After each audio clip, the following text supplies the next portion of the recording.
Another thing to point out when you're working on 660s, 461s, 661s, you really need to buy the flywheel puller. A swift tap on these poly flywheels ain't gonna do it. You'll see.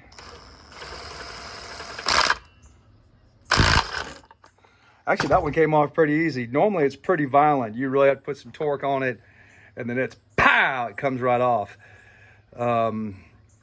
So spend a few bucks on the tool. I bought a 661 case from a fine gentleman off of eBay. Here, let's take you over my pile of junk. And look what this jackass did to a 661 case. See how he drove in a screwdriver or something and he damaged right there. And that's also where the seal lays in. You can see that's not round. I mean, I'm sure I could bend that back out, but just get the right tool for the job. They're not that expensive, and it'll make you so much happier. I mean, why fight with something that hard? Here's one more performance goodie for you. You'll get much better results if you can take this baffle out. It don't come out that easy. There's a spot weld on either side. Sometimes there's two each, but on this one there wasn't. And then across the roof of the muffler, I just take a round ball carbide and grind those, give it a swift tap with a punch, and it usually comes right out. These are nice because there's actually a fair amount of meat on them. I'm trying to get the ones out of the newer stainless mufflers. It's tough because that metal's so thin on the 500 661s.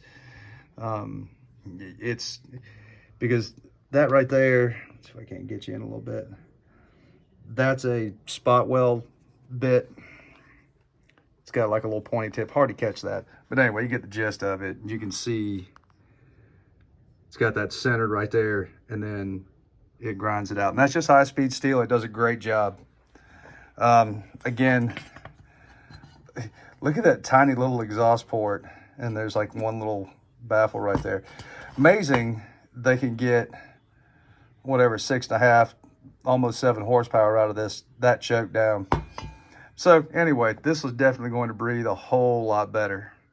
So let's keep moving. All right, this one's for all y'all that like polished exhaust ports. And it came out nice, good shape, nice and easy. As flat as I dare go. Still have some durability on it. I get that by using a big Alumahog, then going down to a single cut and then a double cut. And then what I'll do is I'll wrap some red Scotch-Brite, only use the Scotch-Brite stuff, it's so much better. And then some gray Scotch-Brite, which is a finer. But in order to get a good looking surface like this, you know, your grinding has to be really well. I mean, you're only polishing with that. So, you know, you kind of step it down and take some of the ugly off of it, but you're gonna have to practice to get it looking like that. Let's take a look at the rest of this.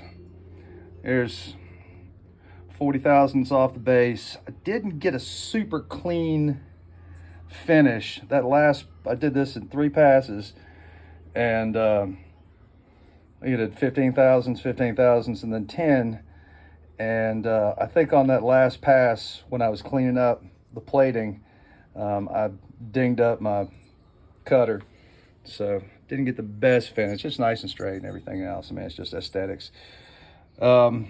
Just opened up a little bit of room right there. Don't want to take any of the support away from the piston skirt. The intake port is bone stock. We'll see how it runs. If I need to, I'll throw a little epoxy in here, but I like where I'm sitting. Squish band set at 22 thousandths. And the uppers I left staggered. I raised those. And I've got a 2-degree offset, so I've got 18 and 20 degrees of blow down respectively from one side to the other. Anyway, this is going on an MS660. It's a West Coast version. It's got a 3/4 wrap handle on it, and saw's in nice shape. It's a work saw, and that's what it's going to live at. You'll notice if I show you the exhaust port here, let me get some light on this. You'll see the two dark spots right there. There's a divot in the casting, and that's just some plating that's left over right there.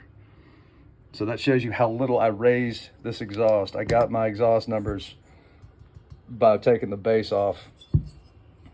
You know, it's widened a little bit within comfy, and then I went as flat as I felt comfortable with. Still got a little crown to it. You know, if you look at some of the old Kolbenschmidt cylinders, I mean, they're almost dead nuts flat. Here, let's take a pause for a second, and I'll pull one of those out and take a look at what we used to see in these classic muscle saws and how freaky flat they are. Here's a nice old Survivor. This is for an 064. You notice the small holes. And this is, there's your Kolbenschmidt, there's your KS.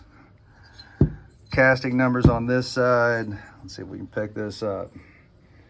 It's a 1990 cylinder cast in April of 1990. Have a look at this.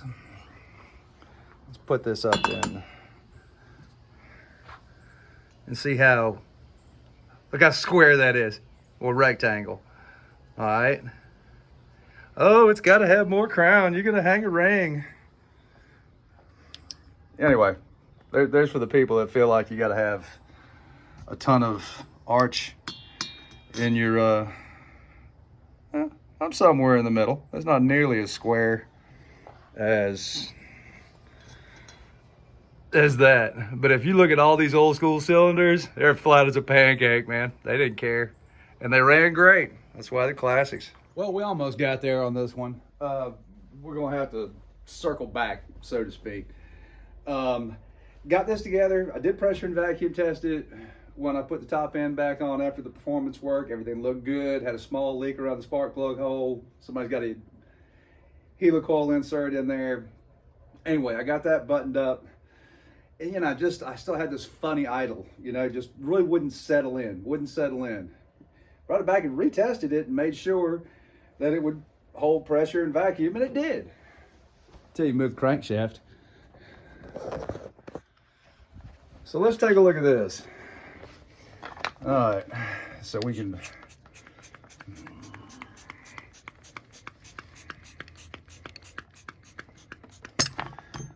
all right, there's 7 inches of vacuum, holding nice and steady. And then you can come over here and grab the crankshaft, and watch this. Poof.